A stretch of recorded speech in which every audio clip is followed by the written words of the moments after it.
how's it going? This is Noah here with actually my first book review.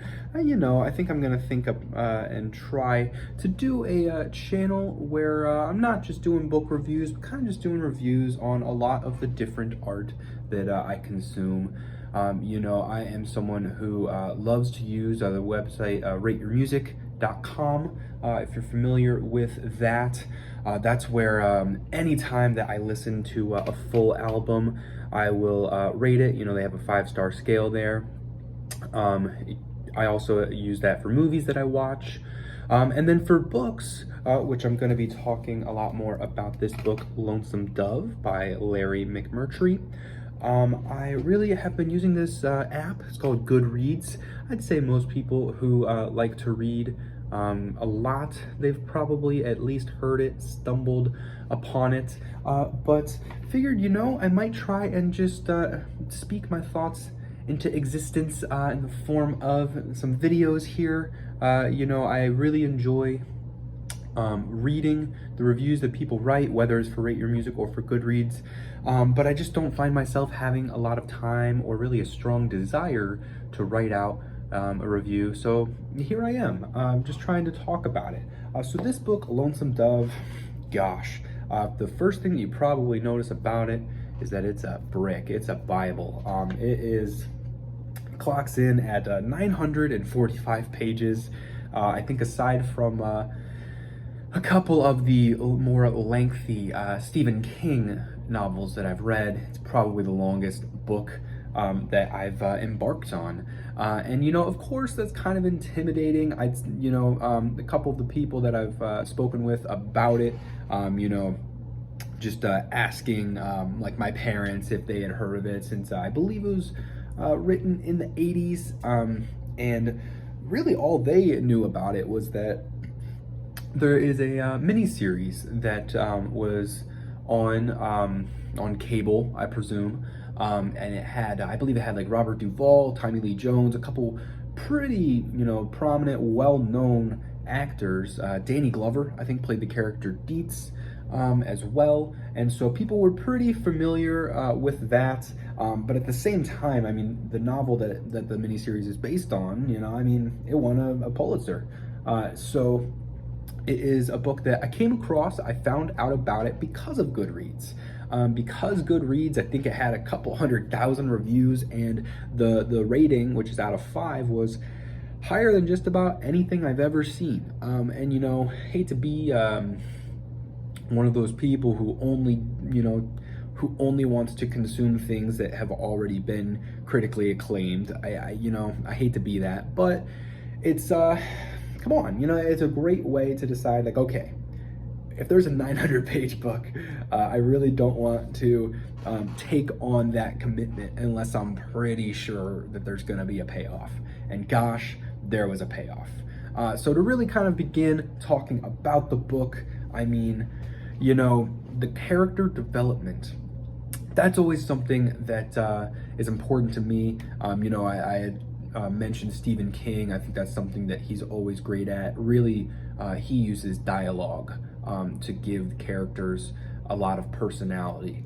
And what I really enjoy with Lonesome Dove is that the narrator doesn't have to give his opinion at all. He's just telling you things matter of fact. He's laying out the story one at a time, And so the two main characters, if you want to call them that, I would actually tell you that there's, upwards of 10 characters that by the end of the book, you're very familiar with. You feel like you know who they are. But it'd be the two former Texas Rangers, Augustus McRae and Woodrow Call. And a couple of the other biggest characters, I'd say it's probably Newt, who is the young, I think he's supposed to be around 17 years old. He's the youngest member of their outfit, the Hat Creek outfit. And also Lorena, who is the, pretty much the town whore in Lonesome Dove. Now, Lonesome Dove is supposed to be a really small town in southern Texas. Really what this book is about, in short, is about this outfit, hearing that Montana is essentially like the final frontier. It's the last place in the United States that is left unexplored. It's only Native Americans who are there. This is, you know, I don't believe that McMurtry really specifies, you know, exactly what year or time period this is taking place, but you know, you can kind of gather that it's probably just the late 19th century, around that time frame. And so it's really them going from southern Texas all the way up to Montana, and all of the the drama that ensues. I mean, it's never dull, you know, and that's what you need. The worst thing is if you read a 900-page book and you know, you end up thinking, there is, you know, 100 pages that probably could have been shaved off, you know, and it doesn't really feel that way. You know, this book is broken down into 3 different parts, and you know, I really want to make sure that I'm not, you know, spoiling anything for anyone who is taking this review in and you haven't read the book. But anyway, there are a couple characters and storylines in the second part of the book that are independent from the first, don't really carry over into the third. However, they need to be there, you know? They're incredibly captivating, and they just do a lot to keep the story interesting, to keep it moving, you know, and it's fantastic. I mean, there's really nothing that I have against this book at all. The way that towards the end, again, no spoilers, but just the way that McMurtry was able to introduce characters and then eventually have them come together, just brilliant. It does kind of remind me, again, I keep mentioning Stephen King, but I think it's hard not to think about him when you think about these really, really long books that you know, rely so much on the development of the main characters. It really kind of made me think of The Stand and how he would introduce characters and then at the end, you know, they're all together. So it kind of reminded me of that. And you know, what I really think is kind of funny, that it's tough for me to put this into words, but one thing that I just loved was just the descriptors that McMurtry would use to describe really explicit situations. You know, for example, when he would refer to, you know, sex is a huge part of this book, being that one of the bigger characters is Lorena, who is, you know, a whore, who, you know, is really, she's involved. You can tell I'm trying not to give away things, but she's involved in pretty much the whole book.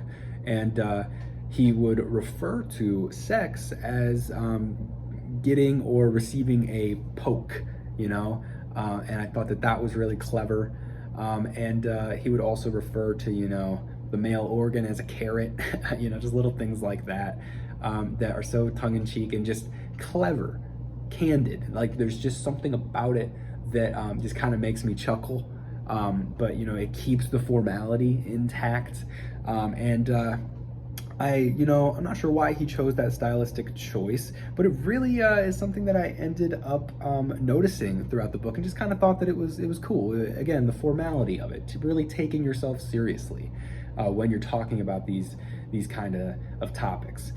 But you know, anyway, I think it's important to talk about how you consumed a book. You see this 900 plus page book, and I feel like you'll read reviews that are like, yep, read this in 4 days, it was amazing, couldn't put it down. And you can get discouraged because you're like, I have a life. I can't do that. I can't just read for, you know, 5-6 hours at a time, whatever it is. So what I did here, you know, I kind of have my time, my daily ritual where I'll read after I eat dinner, probably read around 30 pages a day. But I finished the book actually on a couple flights that I was taking this past weekend. I went home on the East Coast to see some extended family, and I live on the West Coast, so those flights were, you know, about 5 hours each way. And I was thinking to myself, like, oh gosh, how am I going to pass the time? And it was kind of perfect that I was, on the home stretch of this book. It probably took me, around 6, 7 weeks to read it. But read, probably around the last 200 pages on these 2 flights. And, it's a very emotional ending. It's not like there's some great, huge finale that just has you in tears, but it's just, things just wrap up in a way that just kind of left me in a very like raw, fragile state. I'm looking at the strangers next to me on the plane, like, oh my gosh, like I hope they can't tell that I'm like, an emotional train wreck. Because I think it's also that whenever something is a part of your life for so long, like a book, I think a book is kind of unique in that way. You listen to an album and it's an hour long and it's done. You can keep listening to it if you want, but other than that, if you were to never listen to it again, I doubt that you'd end up having much of a connection or remembering that, moment in your life. Books are different. I really do see myself, looking on my bookshelf, a year from now, seeing the spine of Lonesome Dove and thinking, oh man, I remember that time in my life. I think that's really important. But yeah, the ending just kind of had me in a very fragile state. I wish that the book wouldn't end. I believe that there are a couple other books in the Lonesome Dove series. I think that there's like a sequel and a couple different prequels that kind of go more in depth on the rangering days of McMurtry and Call, as they're pretty old in the story that takes place in Lonesome Dove. But as far as a rating scale, I can just kind of stick with what Goodreads has. It's a 5-star scale, and with no hesitation, gave this a 5-star review. Really have nothing negative to say about this book. It's one of those where I'm kind of torn. I'm like, what am I even going to read next? To really, it's just going to pale in comparison to this. But fantastic book.